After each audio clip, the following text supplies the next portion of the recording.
Olá pessoal do canal Viva Clube, tudo bem? Eu aqui de novo. Hoje a nossa conversa vai ser sobre a psicologia e a velhice, né? O nosso tema anterior foi autonomia na velhice, espero que vocês tenham gostado, né? E que tenha produzido alguns pensamentos bons aí, tá?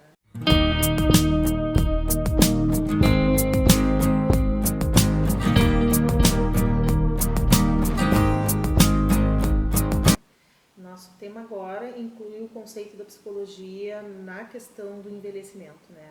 A relação entre a minha idade, né, e a minha capacidade psicológica, tá? Que é basicamente, na verdade, a habilidade adaptativa dos indivíduos para se adequar às exigências do meio ao qual ele está inserido, né? Por exemplo, uma jovem de 20 anos, ela pode ter pensamentos muito mais destrutivos, né, e um comportamento mais idoso, né, do que qualquer indivíduo acima de 70 anos. Então, quando a gente fala de capacidade psicológica, a gente está falando de pensamento, que foi um tema também abordado, né, no final da nossa conversa sobre autonomia. Entende-se, então, por potencial de funcionamento futuro do indivíduo em relação à sua capacidade psicológica, né? Porque tudo está relacionado ao estilo de vida que a gente teve, às experiências que a gente viveu, o que a gente fez com tudo isso que a gente viveu, né? Com essa memória que a gente tem das nossas experiências boas e das nossas experiências ruins, né? Então, esse potencial de funcionamento futuro para uma capacidade psicológica ideal, né, depende do trabalho da tua percepção em relação ao mundo, ao meio, a quem tu é, para que tu veio, qual o teu objetivo em qualquer idade, tá?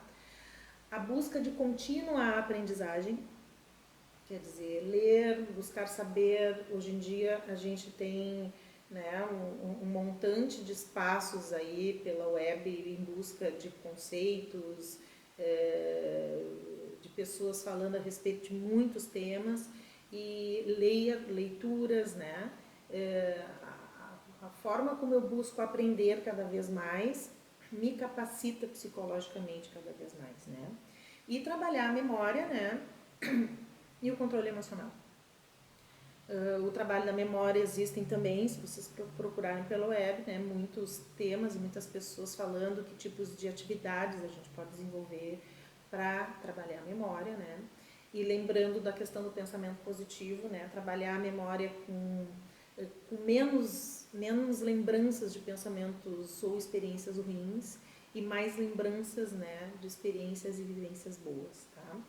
O controle emocional, ele envolve basicamente o tipo de pensamento que eu vou escolher, tá? Então, por exemplo, a gente está vivendo uma pandemia. Lá no início, ninguém sabia exatamente do que se tratava e o que estava acontecendo. As informações começaram a vir e tiveram pessoas que entraram em crise de pânico, porque não tiveram controle emocional para dar conta daquelas informações internamente, se capacitar, se orientar e manter o controle para entender do processo do que a gente estava começando a viver, né? E entende o pior que possa acontecer, né? Tem gente que morreu antes de morrer, né? Ou parou a vida porque agora a gente não pode fazer mais nada, né? Então, o que a gente discute aqui quando se fala em capacidade psicológica, né, dentro da psicologia, para um envelhecimento mais sadio mentalmente, né? Onde a gente tem que buscar estratégias para aprender a lidar com a vida, a lidar com esses pensamentos, né? E a lidar com o que eu estou vivendo. Então, quando a gente consegue lidar, né, a gente mantém características psicológicas que a gente considera básicas, né, para se poder levar uma vida mais leve, digamos assim. Como buscas de estratégias, então, para lidar com a capacidade psicológica, se costuma dizer o seguinte, que quando se consegue lidar e manter características psicológicas, nós somos considerados jovens psicologicamente ou velhos psicologicamente quando não conseguimos manter essas características. Isso não tem nada a ver, né, com idade cronológica. Isso tem a ver com mente velha ou mente jovem. E isso tem a ver com o quê? Tem a ver com sabedoria, né? Escolher lembranças, minhas melhores lembranças e vivências e experiências, né? A questão do pontuar sabedoria, né, diz respeito a eu ter conhecimento suficiente para escolher as melhores formas de pensar minha vida, tá? Significa também, né, isso também tem a ver não só com sabedoria, como conhecimento. Conseguir continuar buscando respostas para aquilo que eu me questiono, para aquilo que me trazem e eu tenho dúvida, né, para aquilo que eu escuto e será, como é que é isso, né? E continuar tendo experiências, né? Continuar vivendo novas experiências com novas pessoas, com as mesmas pessoas, né? Trocando sempre. E o meu estilo de vida, quer dizer, os teus padrões de rotina, teus hábitos, né?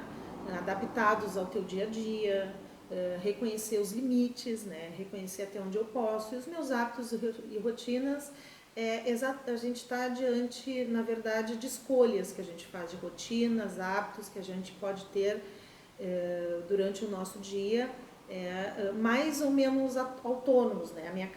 Compreender a minha capacidade de ir, vir, subir, descer, fazer, dados os cuidados, né? Principalmente ao andar na rua, nas lidas da casa, conhecer limitações, as minhas necessidades de ajuda. Não diminui a minha autonomia pedir ajuda, né? Faz eu entender até onde eu posso. E eu apenas só consigo reconhecer isso, né, que preciso me cuidar e que preciso de ajuda, já é um passo bem importante, né, para eu criar hábitos e rotinas não só saudáveis, né, como que sejam capazes de eu não cometer acidentes, por exemplo, né, dentro do meu espaço de vida. Né. Disse, então, que o declínio da tua capacidade cognitiva, ela só é provocada pelo teu desuso. Quer dizer, quando eu deixo de usar, né, o cognitivo é a área do cérebro que detém o nosso conhecimento, né, que nos faz também buscar mais conhecimentos. Então, quando ele entra em desuso, quer dizer, eu paro de buscar conhecimento, eu paro de querer entender as coisas, né, realmente eu posso entrar em declínio pela falta de prática do pensar, né, de buscar. Essa falta de prática é quando eu deixo de fazer, quando eu deixo de buscar. E a gente não pode abrir portas, né, para esse hábito, porque com ele vem junto uma série de condições que não são positivas para a vida, como a depressão, a ansiedade, o uso excessivo de álcool, a minha falta de motivação, a falta de confiança, baixa perspectiva em relação ao que eu tenho para fazer e o que eu quero fazer lá adiante. E, por fim, também pode acontecer isolamento social. Não esse que a gente está vivendo agora, né? Porque é aquele isolamento que a gente escolhe viver. Aquele que eu não quero contato com ninguém, não quero falar com ninguém, não estou bem. Então, a gente não pode abrir portas para essa prática, né? Na verdade, pela falta do uso, né, do pensar melhor sobre mim e sobre a minha vida. Quais são os fatores de proteção que a gente entende, então, para não se ter declínio psicológico, independente da idade que se tenha, mas aqui a gente está falando da terceira idade. Estudar sobre coisas que me interessam, né? Fazer parte, né, como, né, o trabalho dentro do Viva Clube, por exemplo, né, fazer parte dos encontros, fazer parte das aulas, fazer parte de algo em que eu esteja exercendo o que eu desejo e o que eu tenho vontade naquele momento.